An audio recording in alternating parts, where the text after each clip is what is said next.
The biggest thing for me is that I feel like being a woman comes with this kind of moral obligation to help other women, I guess. When you see someone being treated poorly or not being given the respect that they deserve, I feel like it's really important to support other women, and I don't think that the world would work as well as it could if other women didn't support each other.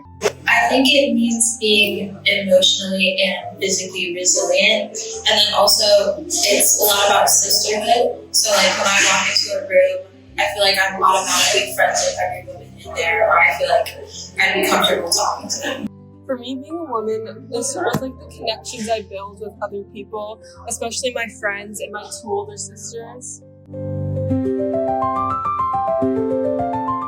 My background has been primarily in Renaissance and 18th century studies.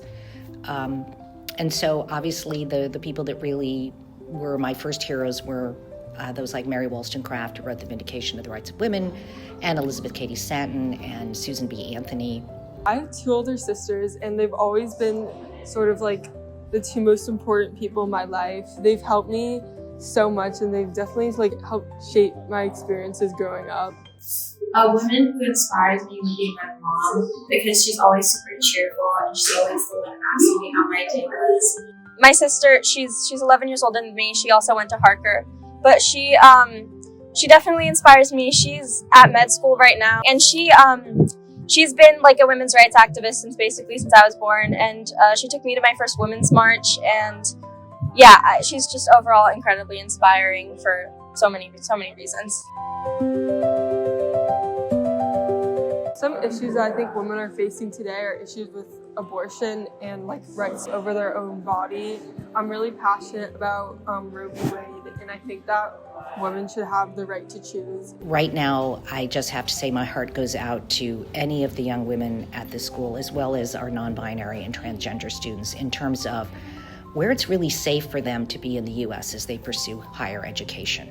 It feels like we're in a moment where the forces that do not respect women, the forces that feel empowered to spew misogynistic hate, have been truly empowered, and I find it really frightening.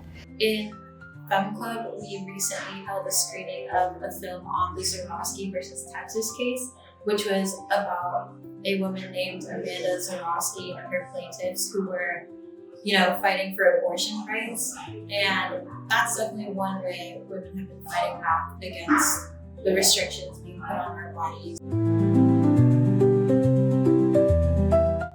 It just means kind of trying to dig into history and finding those women who have been overshadowed by things. Something I'm actually really interested in is female scientists whose work has been stolen, for lack of better words. Finding and acknowledging these examples in our society and in our society's history where women have been really clearly underrepresented, or women have been stolen from, or not respected. And I think finding those, acknowledging them in the hopes of hopefully improving situations like that in the future.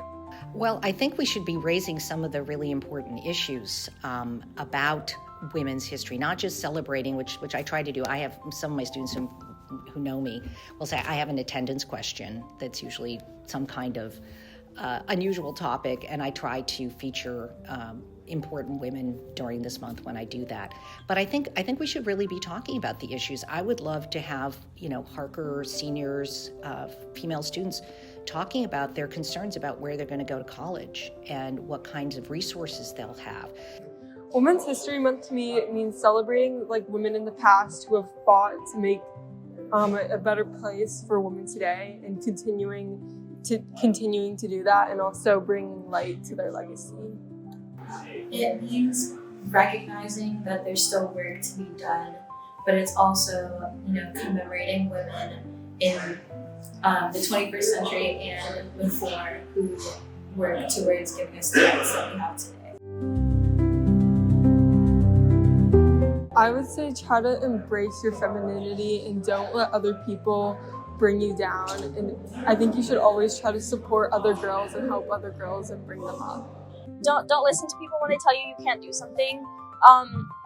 And I realize it is stereotypical, but I must say I feel like I've had some personal experience with it. I've definitely, especially going to Harker, felt a lot of times where I thought I wasn't cut out for STEM and things like that. But I feel like it's just really important to understand that you're a lot more capable than people think you are, and you need to accept that and be able to keep working towards your goals.